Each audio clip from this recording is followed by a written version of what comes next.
বাংলা সিনেমার বর্তমান সময়ের জনপ্রিয় অভিনেতাদের মধ্যে অন্যতম জনপ্রিয় অভিনেতা হলেন নীরব। অনেকেই জানেন মডেলিং থেকে অভিনয়ের জগতে পা রেখেছিলেন তিনি। অনেক কষ্ট আর অনেক সাধনার পরই তার আজকের অবস্থান। সামনে বহু পথ পাড়ি দিতে চান এই অভিনেতা, নিজেকে দেখতে চান সেরা হিসেবে। সম্প্রতি মডেল এবং অভিনেতা নীরবের সঙ্গে কথা হয় সাংবাদিকদের। সেখানে তাকে প্রশ্ন করা হয়, অভিনেতা হিসেবে কাকে আপনি রোল মডেল মনে করেন? উত্তরে নীরব বলেন, সালমান শাহ। স্কুল বেলায় এই অভিনেতার পাগল ভক্তদের মধ্যে আমি একজন ছিলাম। আমি জানতে পেরেছিলাম সালমান শাহ পারিশ্রমিক হিসেবে 7 লাখ টাকা পেতেন।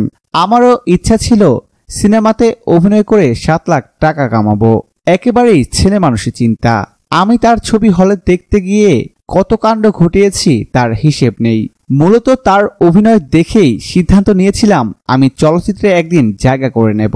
প্রিয় দর্শক, ধন্যবাদ ভিডিওটি দেখার জন্য।